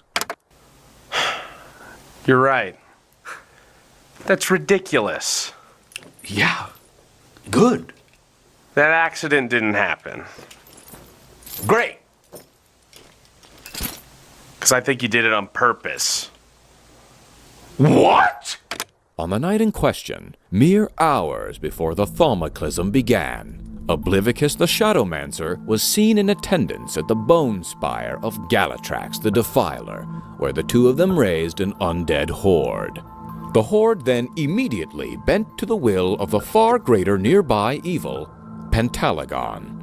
The investigator is now attempting to claim Magius was present during these events in order to cement him as a dark mage and establish a motive of intentionally freeing Pentalagon. Nice try! You almost got me with the whole pervert and denial act. Right. You monster. I'll have you decapitated for this. Well, hold on. Knowing what we know now, the guardsman is mistaken. We'll have to keep watching to see if he's following a false lead, or actually employing an unorthodox approach to obtain a confession. You raised the guy a horde, why wouldn't you banish your artifact to set him free? Oh my God! I literally wasn't even at the spire that night! You can ask Oblivicus! We already did. He was at the top of the spire. What? Oblivicus. Oh my God! That's not true! He's literally lying! I totally flaked on those assholes! To do what? He has to admit it. Now that he's got the wizard in a heightened state of emotion, the investigator will attempt an advanced technique. This method is controversial for its high rate of false confessions. The method is as follows. Sympathize with the suspect. Provide relief. Establish a rapport. Abandon all previous steps.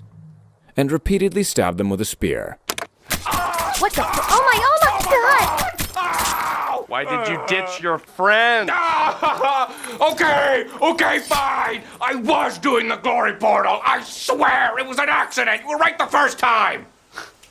Yeah, right. I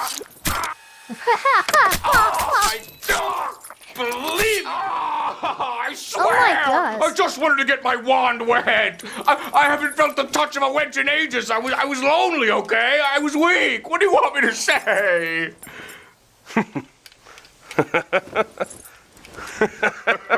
Huh?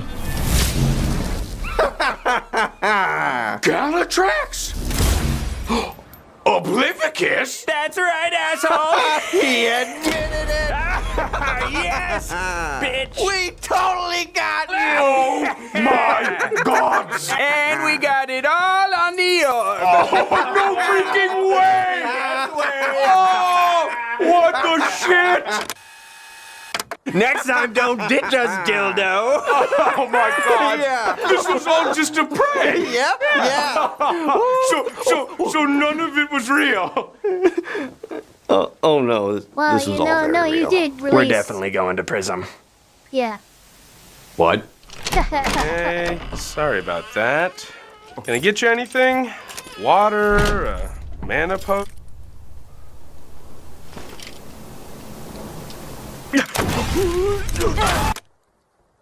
Magius and Galatrax were sentenced to 2 years in prison and 1 million years in prism. Oblivicus was rushed to the nearest commune of clerics, but fell off the cart in transit and was cut in half by a wagon wheel. Oh my God. Bronwick Kettlecap was polymorphed into a chair. He is still a chair to this He is day. still a chair. Oh, that Granting was actually sentience to fucking a- amazing. That was so. They did the EWU body cam and like interrogation videos. they fucking parodied it so fucking perfect. That was great. That was one of the best fucking videos I've ever seen. Alright, we're gonna move right along. We have an hour. Okay, we have, let's see here. 15 minutes, 8 minutes, 10 minutes, and then another 15 minutes. Okay, we gotta just keep going. Alright, this one is called Chernobyl's new 500 million euro disaster. It's by Kyle Hill. I guess Chernobyl's dealing with some new shit.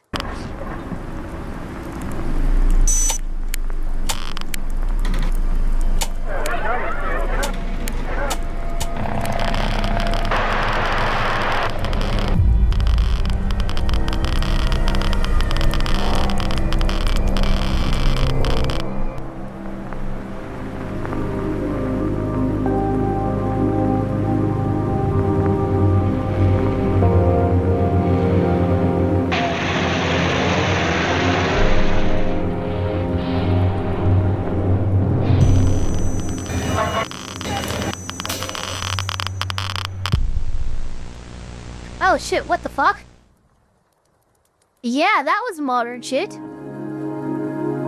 Okay, so this has February to do... 14th.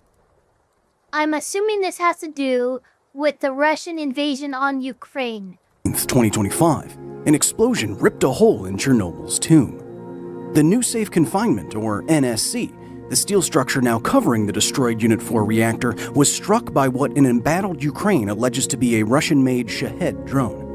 The detonation created a large opening and smoldering fire that spread in between the inner and outer layers of the 100-meter-tall edifice. Though both the hole and the fire were contained by on-site firefighting efforts, it only affected a small percentage of what is the world's largest movable land-based object. The long-term impact to this relatively fragile megastructure was far worse than anyone realized.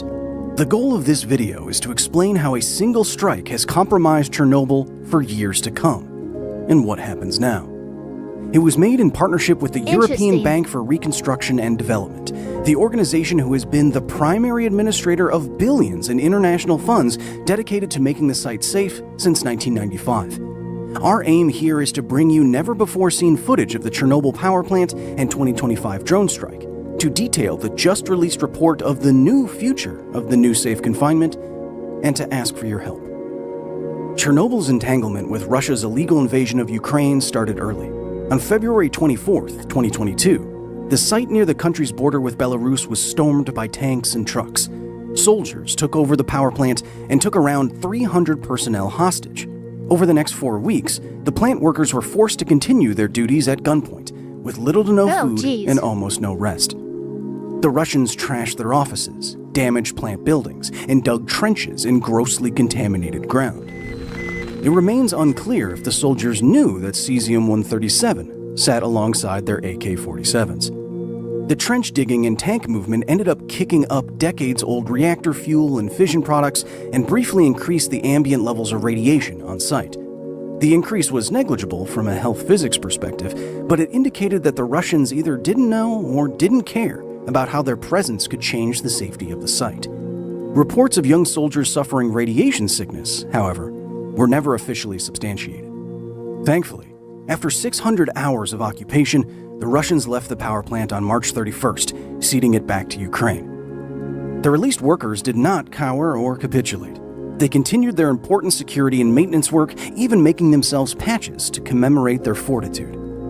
For a while, things went back to normal, at least as normal as they can be during an invasion.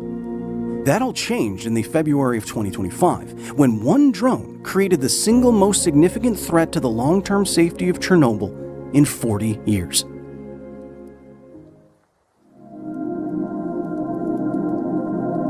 To understand how a single targeted strike could cripple the new safe confinement, you need to know how it was constructed and what for. You'd be forgiven for looking at footage like this and thinking that, while it's certainly not a good thing, there's no way a relatively small hole really disabled a dome that could fit the Statue of Liberty and the Roman Colosseum inside it at the same time, right? But the NSC isn't your typical building. In fact, it has more in common with the International Space Station than it does a skyscraper. The first steel sections of the megastructure that would be the new safe confinement went up in 2012. It was started off-site to minimize radiation exposure. Thanks to international donors and EBRD funding of over 2 billion euros, it finally slid into place over the Reactor 4 sarcophagus just 4 years later in 2016, pushed by hydraulic pistons and guided by lasers over the course of 15 days. Everything. So basically what I'm understanding is that the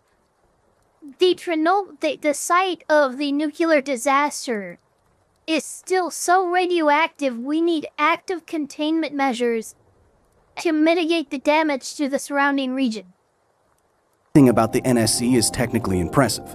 It is the world's largest movable land-based structure, tall and wide enough to fit the Sydney Opera House and host ancient gladiators.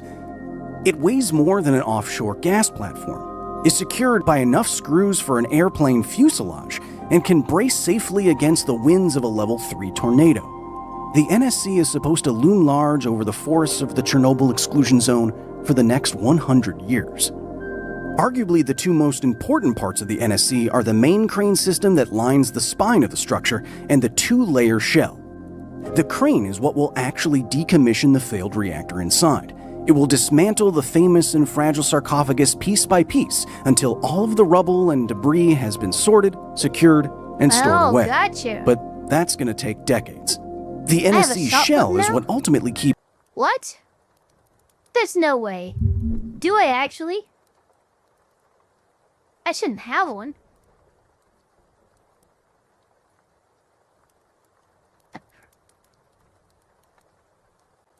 Let me see here.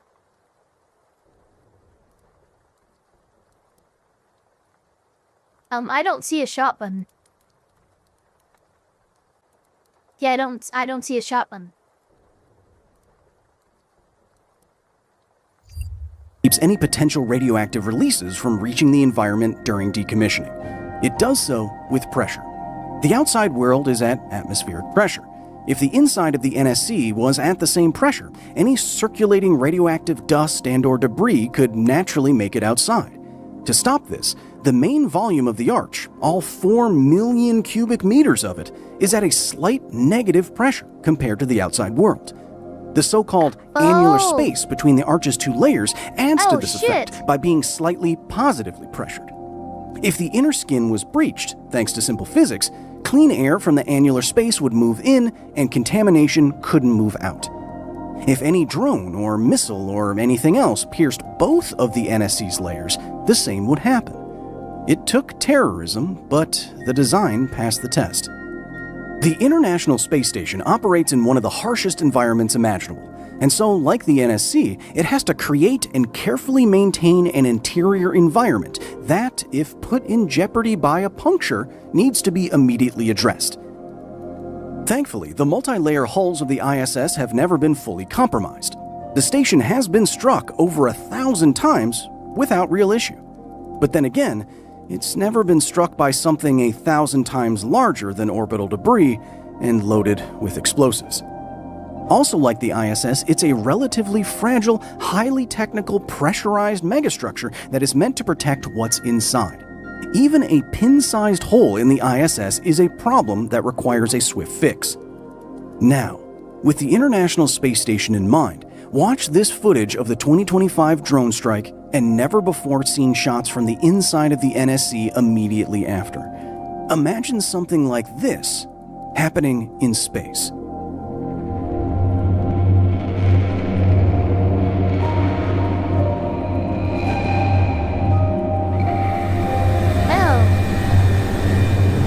Yes, I'm happy.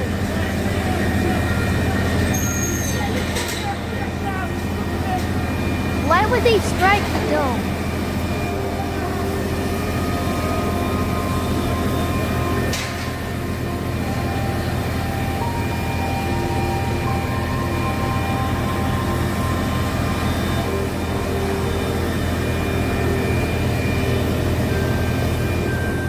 It would be bad enough if the Shahed just made a hole and compromised the pressurized annular space, but it didn't just make a hole. It started a fire that spread underneath the dome's protective skin. It pierced components with shrapnel. It bent important structural elements. This wasn't like shooting a bullet at a bunker. This was like ramming a satellite into a space station. The hole was bad, but the fire was worse. The exploding drone had ignited the shell's insulating materials, and firefighters had to cut open dozens of additional hull-compromising holes in the structure just to check where the fire was. Drone footage would later reveal that there was fire damage across one entire side of the structure. As you can see for the very first time, to get the fire under control, firefighters had to do almost more damage to the outside of the NSC than the drone did. The spreading fire was stopped after 17 days. It was no small effort. Like astronauts on a spacewalk, plant workers covered in tools and safety equipment had to put themselves on the edge of a 100-meter-tall void while completing technical work. The crisis was over, the hole was patched. But because much of the damage was invisible and the threat of any radiological release eliminated, the international media stopped paying attention. They shouldn't have. Before the drone strike, it's likely that we could have witnessed the final cleanup of Chernobyl in our lifetimes. Now, it's unlikely that we'll see it this century. Damn. The two companies that previously formed the consortium that built the NSC have now completed the first technical assessment of the damage from the 2025 strike. It is not good. Chernobyl now needs at least 6 different kinds of repairs. First of all, and most obviously, the components that were compromised and or destroyed by the explosive force of the drone have to be repaired and weatherproofed. Next, the external surface of the new safe confinement has to be restored to the point of air tightness. Though no contamination escaped the structure after the strike, proper pressurization is needed to make sure that it never does. Recall the dozens of holes that had to be cut just to check the extent of the fire. All of those holes have to be repaired, sealed, and tested by technicians on ropes 30 stories above the ground. Only then can the space in between the two skins of the NSC be properly ventilated. Only then will the legitimately enormous volume the structure contains be secure. The most concerning find of this first report, however, is that the drone strike also compromised the enormous main crane system. This is the machine that will clean up Chernobyl. It's supposed to be what allows the power plant to slowly but surely take the sarcophagus apart under the safety of the NSC so that the reactor building itself, the fuel inside, and yes, even the elephant's foot lurking in the basement below, can be finally disposed of as nuclear waste.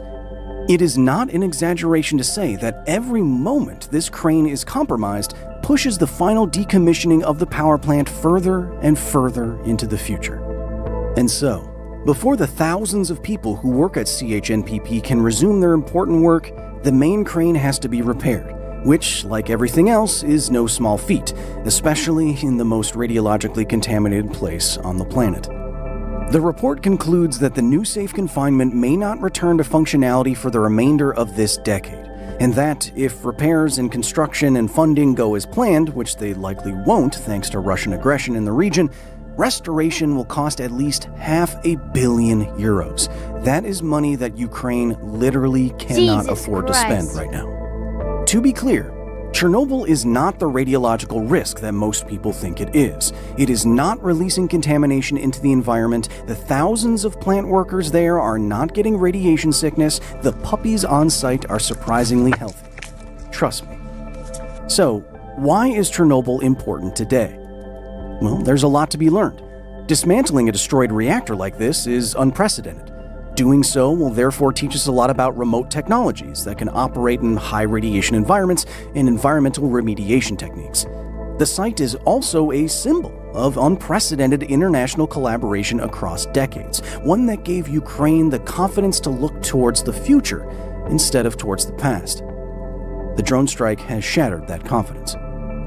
Supporting the efforts at Chernobyl, especially now, is the same reason why I continue to support the Clean Future Fund's Dogs of Chernobyl program. It's a unique opportunity to learn things we simply can't anywhere else in the world. All of this is why the EBRD and I are now asking for your help. We want to once again signal to the international community that Chernobyl and Ukraine are worth supporting. And all you have to do is interact with this video in any way. If you found it educational, interesting, or at least worth your time, leave a comment, like it, share it with somebody. Yes, the EBRD's work in Chernobyl is supported by the European Union, France, Norway, the United Kingdom, Canada, Germany, the Taiwan Business EBRD Technical Cooperation Fund, Belgium, and Italy. But we want this to be something those donors see as important to you. If you want to learn more about the EBRD's tremendous efforts in Ukraine, you can head to their website here for even more unique footage from inside the exclusion zone. Pretty crazy. Leaves fall silently in Pripyat. Pretty crazy. Alright, so our next video is from a Tozy, and we actually have an update, excuse me, from that stupid guy, that YouTuber who went to North Sentinel Island. For those who don't know, North Sentinel Island is that island, off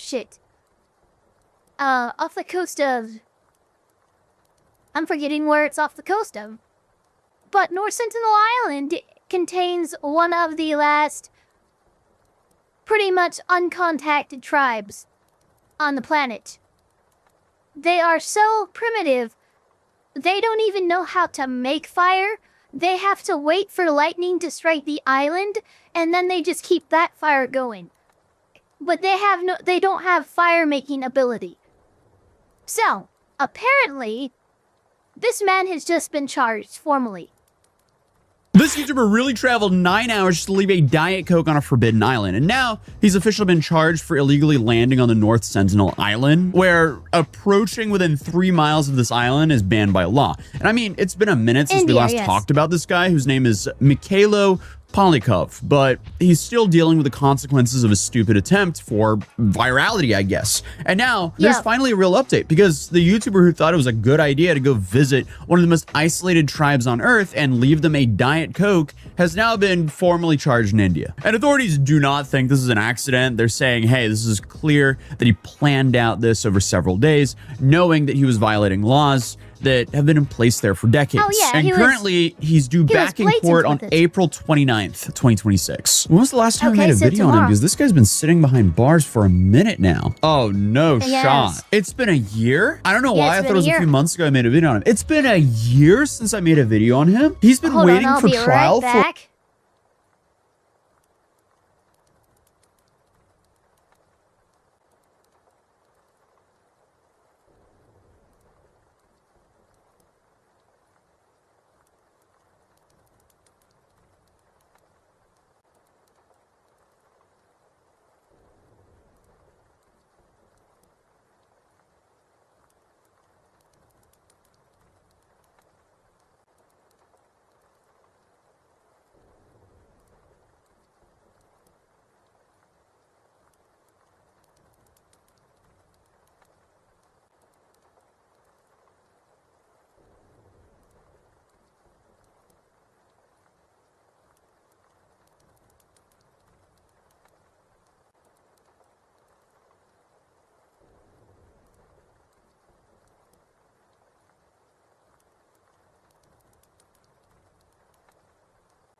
Alright, I'm back. No food delivery. Papa Elfpire just wanted to show me something. For a year? I mean, if anything, this goes to show you, don't fly to other countries and break the law for social media content, because you have no idea the kind of risk you're facing. But from what I can tell, he's been in a detention center ever since he was arrested a little bit over a year ago. So now, on top of that, he's potentially facing years in prison in a country that he's not even from.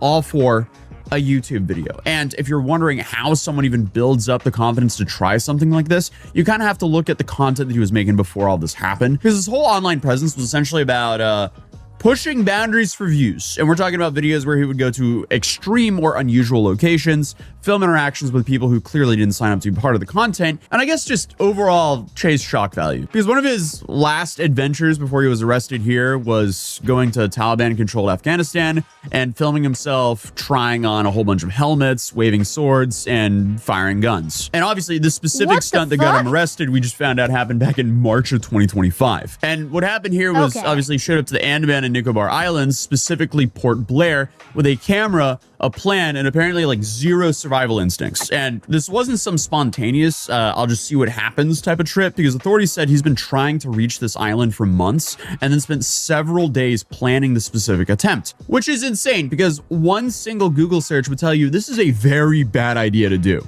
Tucked away in the picturesque waters of the Bay of Bengal exists a tiny island that has captured imaginations for centuries. But its beauty as a tropical paradise is not what has garnered attention. Rather, it is the often violent, uncontacted tribe that calls the island home. For most, this island is a window into the past and an opportunity to understand how ancient people lived. But for some, this island has become their final resting place. Right. So what did he do? Okay, well, he got a small inflatable boat and he spends 9 hours traveling across open water. 9 hours. Like at any point during that trip, you could have turned around. You had a lot of time to rethink your life choices, but no, he kept going until he reached the North Sentinel Islands. And just to put things in perspective, this isn't some like hidden tourist spot. No, this is one of the most restricted places on Earth. You're not allowed to go within 3 miles of this island, period. Why? Well, there's been some very bad happenings there, to put it lightly, when people wanted to go visit this island and never returned. So clearly there's a massive safety issue because the people on this island, like the dudes, I think the last person to interact with the North Sentinels was a Christian missionary who managed to pay a fisherman to get him close enough to where he could go to the island. They immediately fucking violently killed him.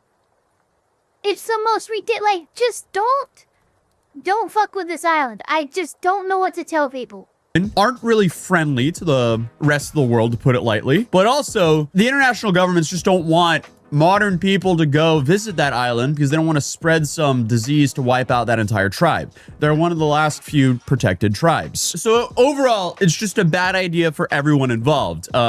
We don't want diseases to spread to them, and they don't want people there, and they make that very clear with arrows. A whole lot of arrows. But regardless, Polyakov, he just pulls up to the island, fully aware of all this, and instead of, I don't know, staying in his boat like a normal person, he gets out. He walks onto the beach and spends about an hour there, which is, I mean, I gotta give it to him. He's at least committed to his awful idea. But what does he do during this hour? He starts blowing a whistle, trying to get the tribe's attention, which is not really how I'd want to introduce myself to He was blowing up, oh my god, you a tribe who is infamous for blasting as many arrows possible to anyone who invades their island. But when no one shows up, because I guess they're not really wanting visitors, he decides to leave behind offerings. A can of Diet Coke and a coconut. I wish I was making that up. An American tourist has been arrested for allegedly traveling to a restricted reserve on a remote island and leaving behind a can of Coke as an offering for the world's most isolated tribe to try. Then he takes some sand, records a bit of footage for his channel, and then just leaves. Like it was a normal beach day, I guess. Mission accomplished. Except, not really. Because he might have made it off the island, but he didn't really get away with it. Because as he's heading back, a local fisherman actually spots him there and immediately realizes something's off. So they report him, and within days, authorities track him down in Port Blair, and he gets arrested. So his trip was over, the content was secured, I guess, except now you're in custody in a foreign country. That just doesn't sound like a win to me. And this is where things get a lot more serious, because I don't know about you, but I would really prefer not to be in a detention center in India. And to make things even worse, police made it very clear that what he did was a serious threat. Not just to himself, but to the entire tribe. And this isn't about like, oh, the tribe might, you know, shoot arrows at you. It's the opposite. Apparently, we're the danger. Even something as small as a cold, something that you wouldn't really think twice about, that could be devastating to that group of people. Because again, they've had zero exposure to modern diseases. So this dude is showing up, walking around, leaving objects behind. Authorities are looking at it like, yeah, this could have gone really bad. And that's exactly why the laws around the island are so strict. And again, this guy just completely ignored those laws. And this is why he's been formally charged with entering a prohibited tribal reserve and violating Indian law. And if he's convicted, he's facing up to 5 years in prison for what basically was a YouTube video. I mean, there is a history of people that have tried this before, and it never ends well. And if I can find all this information, then a guy who planned the entire thing to go to Leon, you are exactly right. That is what happened way back when, you know, England was doing their typical colonization thing. They take a member that's important to the tribe, they bring them back to England, they fucking lavish them, it's follow the shit out of them, and then they give them back. But when with this chieftain's daughter, they took her and she died. And so now, yeah, they're never going to trust us again. The island can absolutely find this information. Because you had a very infamous case from 2018 where you had a guy by the name of John Allen Chow, an American missionary who thought it was a good idea to go to that same island and make contact. He planned it out, he prepared for it, he wrote in his journal about it, and within days of arriving, he was gone. And a fisherman who took him there later said they saw the tribe drag his body across the beach. So again, the guy is extremely lucky he even made it off the island. And obviously, even outside of that case, there's been multiple incidents over the years. Fishermen drifting a little bit too close and outsiders just trying their luck a little bit too far. Two men aged 48 and 52 were fishing for mud crabs near the island. However, the pair got so drunk that while sleeping, the anchor of the boat, which was a rock tied to a rope, fell apart and drifted the men toward North Sentinel. The following morning, fellow fishermen said they tried to shout at the men and warn them that they were in danger. However, they did not respond. They were probably drunk, and the boat drifted into the shallows where they were attacked and killed. And unfortunately, the result is almost always the same, which is why the Indian government doesn't play around with this anymore. There is a strict exclusion zone, naval patrols, and actual laws in place that say, hey, don't go near this island whatsoever. And yet somehow, in 2025, we still have influencers looking at that thinking, yeah, I could probably make a viral video on this island. Like, come on, guys. Even Survival International, the organization that works to protect uncontacted tribes, they came out and called the stunt idiotic and reckless. And they also said his actions not only endangered his own life, but the lives of the entire Sentinelese tribe. And that's why he's still currently stuck in India, waiting to see if he's going to get years in prison or not. So I guess we just kind of have to wait and see what happens on April 29th. But other than that, YouTube thinks you'll enjoy this video, so I would So yeah, there we go. So guy's actually facing charges now. I guess we'll see what ends up happening. We end up having, we got 2 more videos left, including one from Angry Cops. We're gonna move right along because we have a collab to attend in a little bit over an hour here. So, military insider trading. Special Forces soldier bets on Maduro capture. A United States Army soldier involved with the planning and operations of the Venezuelan President Maduro abduction, coup, removal from power, whatever you want to say it was, bet on a popular strategy gambling website on the U.S. military's involvement in Venezuela and won $400,000. Talk about putting your money where your mouth is. The FBI just arrested him, saying that not a good look. And yet there are politicians and other Americans that say, what's the big deal? To include the President of the United States. Now, if he bet against his team, that would be no good. But before we break this down, first, a word from this video's sponsor. Aura, how does it feel knowing that data brokers are making billions of dollars off of your internet information? Selling your personal information without consent, destroying your privacy during the process. But that's where Aura comes in, because Aura protects your privacy by identifying data brokers selling your info. Aura takes care of the hard part, automatically removing your info from these dangerous sites and keeping it off. Now, I'm sure you've heard a lot of these different companies offering small pieces of security, but none of them of your data has already been exposed. All right, so let's dive deep into this story. Now, they haven't said the actual MOS, military occupation specialty, the job of this soldier in the United States Army that bet on Polymarket, but they have said that his name is Van Dyke, and Dick Van Dyke? But investigative materials from the FBI have stated that Van Dyke, a soldier stationed at Fort Bragg, North Carolina, home of U.S. Army Special Operations, was involved in the planning and execution of Operation Absolute Resolve, which, if you're not familiar with it, was when we swooped in and yoinked the Venezuelan President Nicolas Maduro and his wife in the middle of the night. Many people wishing that we would have done the same thing in Iran.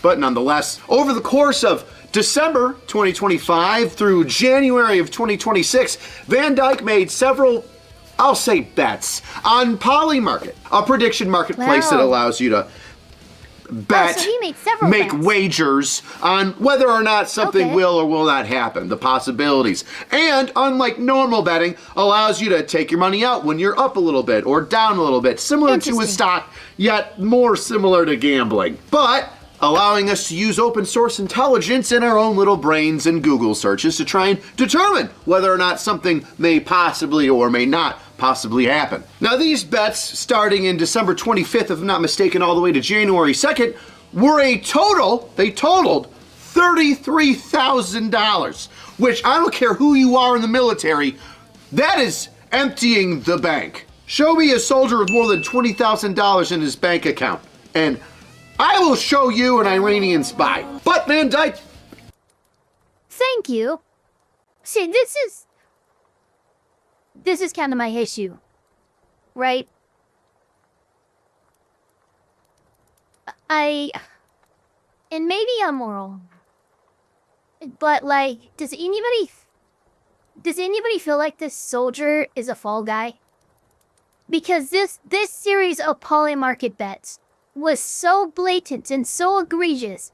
Pretty much everybody on both sides of the party was calling, hey, this is clearly insider trading. So they realize they can't just ignore this one. They actually have to follow it up. And they decide to fucking set this guy up, you know, and throw him under the bus. But like, what fucking soldier has $33,000 lying around? Like, really? That's a lot of money for, you know, a fucking... He almost, like a soldier to fucking have. I didn't think about a fall guy. I was thinking about CCOP violations. No, I'm thinking about a fall guy. I don't know why. It doesn't, because here's the thing. It's like, okay. I don't know, it just doesn't make a ton of sense to me. They are okay with you fixing the bets, I guess, since they haven't done anything with a French guy who took a hairdryer to a weather Oh yeah, I remember seeing that video. Not unless he pawned off items, I guess. I can buy 15 decent PCs with that.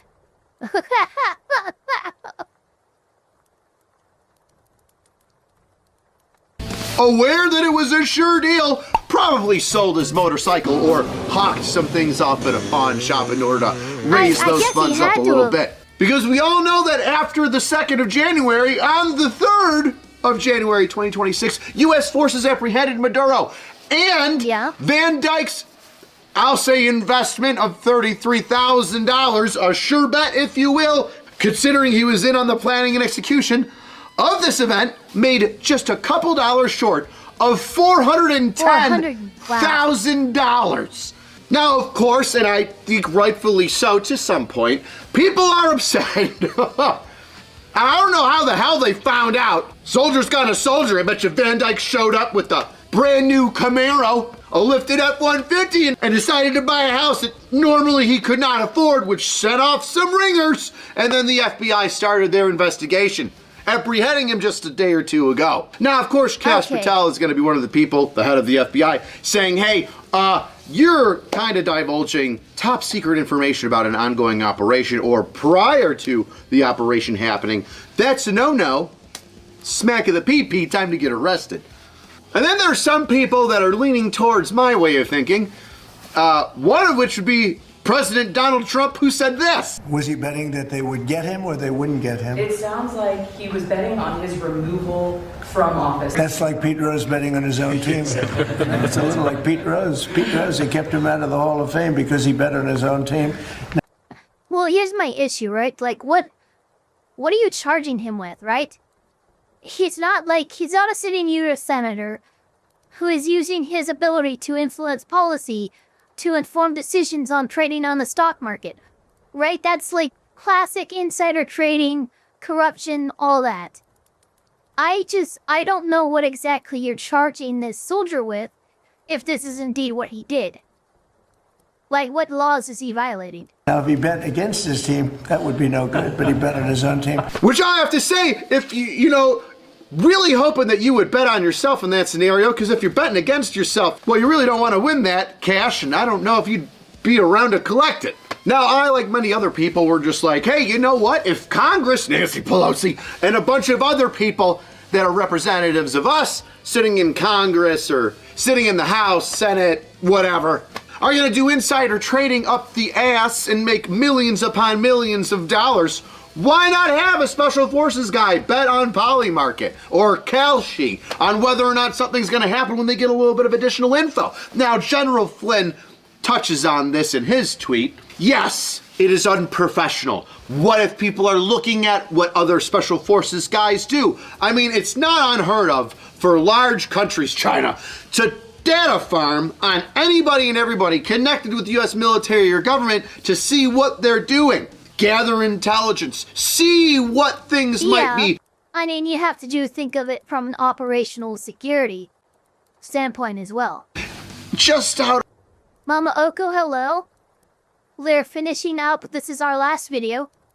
But we're doing our Elfpire reacts. We've been doing it for a couple hours now. It was supposed to end a couple minutes ago, but we're like 4 minutes off. Of reach or possibilities, right? That could or maybe would not happen. Now, I'm not so quick to judge that this guy get, his hands cut off or anything. Here's my simple opinion. Now that it's happened, yeah, you know what? Foreign governments might be looking for that information. It's a big story. But if all this guy did, this Special Forces, I believe NCO did, was create an account, which everybody can have, and then put money in something he assumed would happen, and $33,000 isn't a ton when you look at like global politics, did that in any way set off any alarms? Would this top secret being sent out and dispersed to all the world be the same if he just told his sister, here's a bunch of money, put it on this thing, don't fucking tell anybody? Because if it's nothing other than him just putting cash down on an app that anybody can get, I don't see how you could throw the book at this guy and not senators, congressmen, etc. And Flynn might be right. Hey, it looks bad. Operational security is paramount. This could have been a red flag. All of 7th Special Forces Group is betting that we're going to take down Maduro a week before it happens. That could be a concern. But I'm not seeing that happen on this singular incident. Maybe a strong talking to. Honestly, I'm over it. I want to give that guy a POB. Let me get this straight. You're going to punish the guy for betting on himself? If no foreign government is involved, if no additional information is put out there other than he just bet that it was going to happen, I don't think you could target him with a security leak. That's just him taking information that he knows and putting it out there. Information he's not supposed to be sharing, but nonetheless is a very public website where people are betting tens of thousands of millions of dollars. Yeah, look, if you're going to get him for operational security, leaking something, leaking confidential information or something, don't get him for insider trading. Because I'm sorry, I don't think you're going to get there. I just don't think you're going to get there.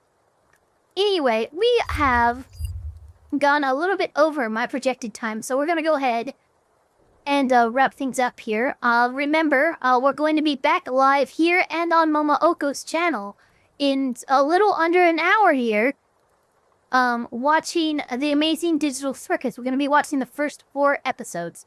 Don't forget to like, comment, subscribe, hit the notification bell as hard as you possibly can, and we will, of course, see you all in the next one.